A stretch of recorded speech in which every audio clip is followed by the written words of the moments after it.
Well, I'm here with Al Cherne, and we are taking a look today at two products from Panasonic. The first product we're going to look at is something that's not on the street just yet. It is a 4K camera.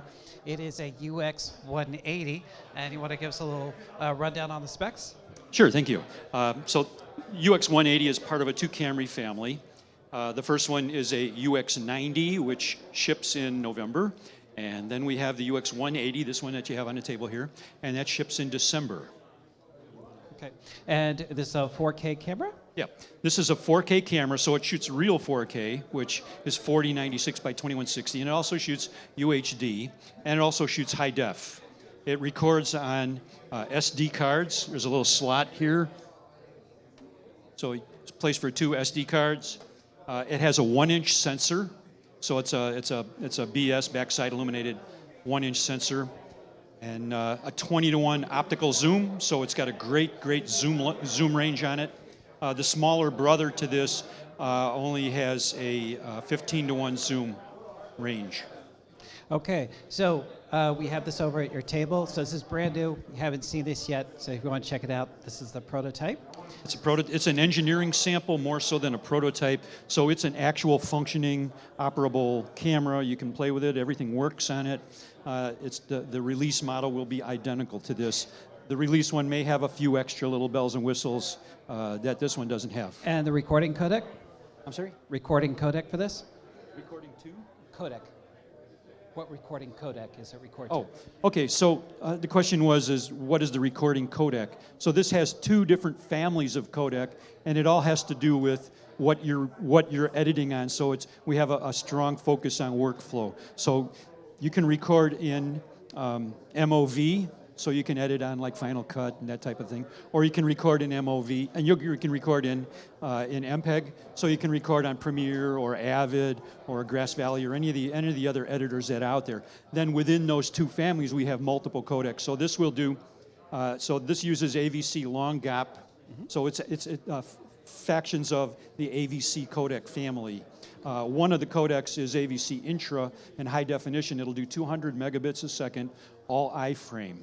So previously you were only able to do that type of throughput on a P2 card, and now we've got the technology down and downsized enough so that you can actually record that to an SD card. Okay, great. So I'm going to take this off. Clear.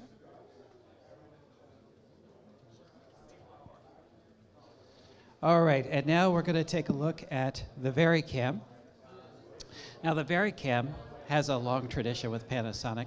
You know, we were part of the VariCam movement when it first came out, and Abel was a dealer for it. And you know what really attracted people to that camera was just how beautiful the skin tones are, and just a beautiful natural image that camera would lend to us. So now I see that with the large sensor, the 35 sensor here, that same sensibility has been transferred over. And we have the smaller model of the two. We have the LT here. So the LT, as the name implies, is a lighter, more compact model. Great. But we also have some other features in it that are kind of interesting. Let's talk about the lens mount first. So this camera comes standard with an EF lens mount, and you can change it without any tools. It takes about 30 seconds, 40 seconds to take this mount off and to put a PL mount on, which is on the camera now. So they're swappable very easily. You don't have to do any back focus adjustments in order for it to work. Many of our competitors require you to send the camera to the factory, or you can only order that camera in either a PL or an EF mount. So this camera has that additional flexibility. There's also other nice amenities that were built into this camera. For example, let's turn it around for a moment. When you look at the side here, we don't have the traditional multi-connector like a LEMO type connection to our viewfinder. It's a standard SDI output.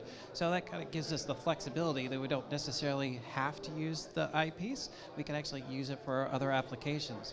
Right. You can use third-party viewfinders with this, such as Zacuto or some of the other ones that are out there that provide their own power. So this one has power going into it, but it also has an SDI out, so as long as your viewfinder has SDI in on it, you're good to go. And then if some of the newer viewfinders also have a Hiroshi connector so that you can run power up to the viewfinder. So this gives you that kind of flexibility as well. If you don't want to use this, you can also use that viewfinder output as another SDI out. I also noticed, I shot something with this recently, and one of the things that myself and all the operators kind of remarked on was this very unique feature you have in here on how you handle focus. Now, it's normal to have peaking, to have some type of focus enhancement tools built into the viewfinder, but this is something really unique. Yeah, it's called focus squares. So I don't know if you can see it on here, but there's a bunch of squares that go across the screen, and as you get more in focus, the squares get larger, so it shows you a plane of focus across the raster, and so you can evaluate your depth of field in front and behind the point that you're focused on.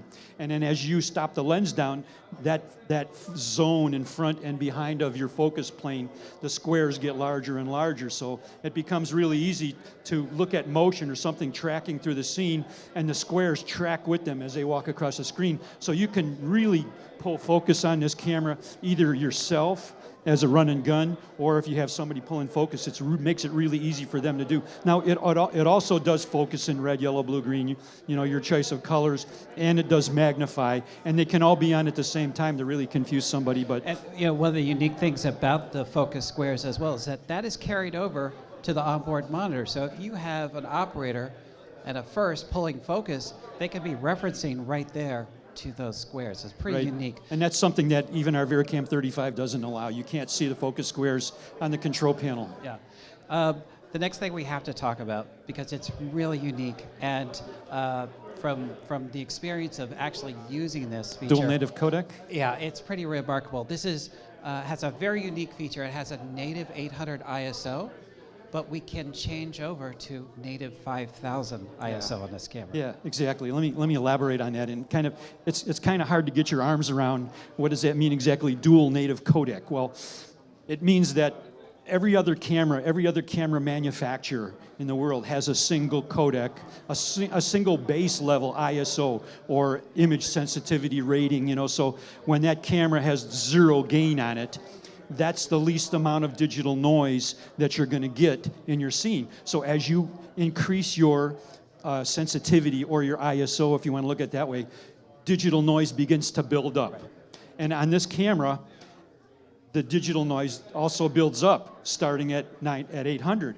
But when you get to 5000, you can switch over to a second native ISO. And so now you're at 5000 ISO with the same amount of digital noise, which is none, that you get when you're at 800. And because the image sensor has 2 analog circuits going into it that determine what level of voltage and what processing is going to affect that chip. Now the nice thing is that changing ISOs doesn't have any impact. It doesn't have a negative impact on your 15 stops. We call it 14 plus, but it's really 15 stops of exposure latitude. So it doesn't impact that in any way. It's an incredibly liberating thing to put into this camera, simply because the compact size allows it to get into small spaces, and to have that sensitivity means less lighting. Smaller lighting packages based on your budget. But so you save money on your budget. Well, you don't have to have as many lights. Also, if you've ever gone and done a documentary where you say, oh, can we shoot that? Yeah, and you can bring your camera in, but you can't bring those lights. In fact, you can't even bring the tripod in. So how are you going to accommodate something that's kind of a low light level, like a school or an orphanage, or someplace where there's not a lot of light and you don't want to distract, by having a lot of equipment in? You can ramp that thing up to 5000 ISO or higher and not pay the price of a lot of digital noise. So the camera fits in so many different places. Also, there's a number of commercials that are out today, a lot of brand new commercials, such as the new Pepsi commercial, that are shot at ISO 5000. And they didn't use any lights. They used practical lights, so just street light illumination is all they had. And the pictures are perfectly quiet. You know, and like you said before, the other part of that is the colorimetry of Panasonic image sensors. That's our heritage. That's our mojo. Our sensors look like film. There was a big cinematography exhibit out in California just recently, and the one thing that everybody walked away with saying was that your Panasonic camera looks like film. And that's something they couldn't say about anybody else without extensive post-processing. The last thing I just want to say, you have other amenities built into this camera, like you have ND filters and all the usual things we kind of expect. But in addition, we have some tools in this camera for setting your exposure that I think are very, very nice. We have false color, so we can see very quickly by color coding what our luminance levels are. We have the waveform and as well. We have it on the monitor. We have it in the eyepiece. You also have... Now you can also output that on the SDI. We also have a carryover from the tape VariCam, which is YGet, which is really remarkable because when we put this camera into log, for example, and we want to take advantage of that 14 stops of dynamic range, having that in the center of the crosshairs and pointing at a particular area of the shot and knowing exactly what our luminance is above or below middle gray is very, very helpful. Absolutely right. Very, very unique and very helpful. Yeah. So a lot of very nice amenities built into the camera. Of course, the look. Let me mention one thing too that we didn't come up is the media that this records on. Sure. So this records on Express P2 cards. So physically they're about the same dimensions as a P2 card, but they're a little bit thicker. Yeah. But what's kind of interesting is the new version of the card, the B series card, which is that's all we make now. Those have the capability of 10 gig throughput. So we have a new card reader coming out in January. It's the Thunderbolt, and you can get stuff off the cards at 10 gig. So it's amazing for workflow, to help your workflow out. And on that note, we also have the dual record capability on the camera. So we are going to the P2 Express, but we're also going to the micro P2s so that we can do a proxy. Right, and the other thing too, there's 2 SDI outputs on here, and with the use of an Adamus or a convergence design external display recorder, you can record 444 uncompressed 10-bit on an external recorder. And we should just mention Vlog very quickly. I just assume everyone knows it. But again, we have a recording codec, which is Vlog, gives us 14 stops of dynamic range, gives us beautiful images, capturing wide luminous ranges. Yeah, so the codecs are kind of neat, and the codecs kind of tie in with the question about frame rate. So, VariCam means you can vary the frame on the camera, while it's live, while it's running. But one of the things that this camera can do that its big brother, the VariCam 35, can't do, is you can undercrank and overcrank on this to the extent like you can do in cropped mode, you can do 240 frames a second. So great for doing little slow-mo segments. You can put that in crop mode and put 16 and shoot in 16 millimeter style with a B4 lens mount, which is pretty amazing. You can't do that on our bigger VariCam.